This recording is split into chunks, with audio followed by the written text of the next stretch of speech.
तर पंतप्रधान मोदी आणि राहुल गांधींच्या प्रचार सभांचा आज महाराष्ट्रामध्ये धडाका पाहायला मिळणार आहे। संभाजीनगर, मुंबई आणि नवी मुंबईत मोदींची तोफ धडाडणार आहे, तर राहुल गांधी हे नंदुरबार आणि नांदेड मधून सत्ताधाऱ्यांवर हल्लाबोल करणार आहे। शेवटच्या टप्प्यातील प्रचारासाठी केंद्रातील नेत्यांचा महाराष्ट्रात जोर पाहायला मिळतोय।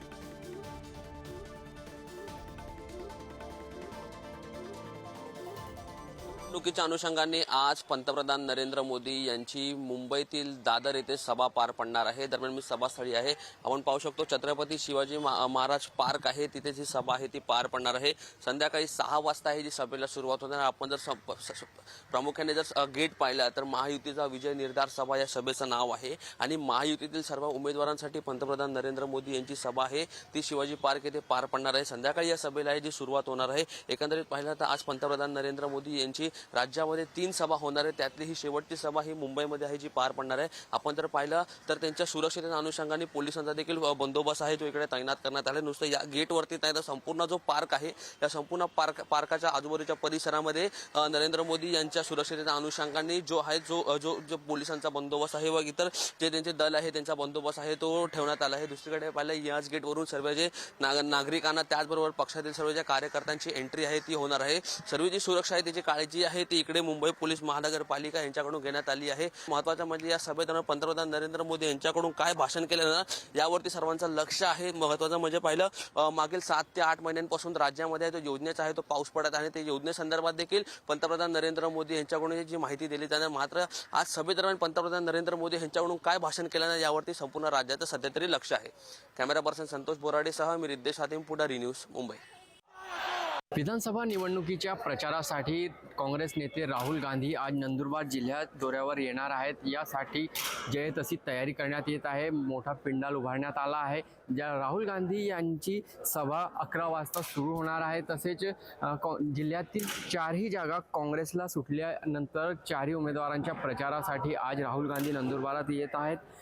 लोकसभा निवडणुकीच्या पूर्वी काँग्रेसच्या नेत्या प्रियंका गांधी यांची जाहीर सभा या नंदुरबार शहरात झाली होती। त्यानंतर आज गांधी परिवारातील दुसरे सदस्य राहुल गांधी हे या जिल्ह्यात येत आहेत। तसेच प्रियंका गांधींची झालेल्या जाहीर सभेनंतर काँग्रेसला लोकसभेत मोठा यश मिळाला होता। तसेच जिल्ह्यातील आदिवासी बांधवांनी भरभरून असा प्रतिसाद देत काँग्रेसची सीट काँग्रेसला ही जागा जिंकून दिली होती। मात्र आज राहुल गांधींच्या दौऱ्यानंतर विधानसभा निवडणुकीचे चित्र काय राहणार हे स्पष्ट होणार आहे। तसेच नंदुरबार जिल्हा हा आदिवासी बहुल जिल्हा असून काँग्रेस नेहमीच नंदुरबार जिल्ह्यापासून प्रचाराच्या नारळ फोडायचे। मात्र यावेळेस अंतिम टप्प्यात आता गांधी घराण्यातील एक व्यक्ती नंदुरबार जिल्ह्यात येत आहेत। तसेच राहुल गांधींची सभेनंतर या निवडणुकीत या सभेचा किती परिणाम होणार हे देखील पाहणं महत्त्वाचे ठरणार आहे। तसेच राहुल गांधी नंदुरबारची सभा आपटल्यानंतर नांदेड येथे जाहीर सभेसाठी 1 वाजता निघणार आहेत। आफ्ताब खान, पुढारी न्यूज, नंदुरबार। राहुल गांधींच्या नांदेडमधील सभेचा आढावा घेतला आमचे प्रतिनिधी अजिंक्य घोंगडे यांनी। आपण तो आढावा सुद्धा पाहूया। राहुल गांधी आज नांदेड दौऱ्यावर येत आहेत। लोकसभा पोटनिवडणुकीचे उमेदवार रवींद्र चव्हाण तसेच नांदेड जिल्ह्यातील 9 विधानसभा मतदारसंघातील महाविकास आघाडीच्या 6 उमेदवारांच्या प्रचारार्थ आज राहुल गांधी नांदेडमध्ये सभा घेणार आहेत। ही सभा शहरातील नवीन मोंढा परिसरामध्ये दुपारी 2 वाजता पार पडणार आहे। या सभेमध्ये महाविकास आघाडी तसेच काँग्रेसच्या दिग्गज नेत्यांची उपस्थिती राहणार आहे। आपण पाहू शकतो की किमान 70,000 लोक मावतील अशी आसन व्यवस्था या ठिकाणी करण्यात आलेली आहे। भव्य दिव्य मंडप या ठिकाणी उभारण्यात आल्याचं आपण पाहू शकतो। या ठिकाणी वॉटरप्रूफ मंडप हा असणार आहे। नांदेड जिल्ह्यातील 16 तालुक्यातून अनेक नागरिक लोक या ठिकाणी उपस्थित राहणार असल्यानं काटेकोर पोलीस बंदोबस्त देखील या ठिकाणी ठेवला जाणार आहे।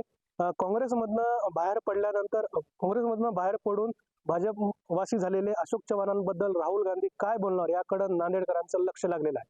अजिंक्य घोंगडे, पुढारी न्यूज, नांदेड।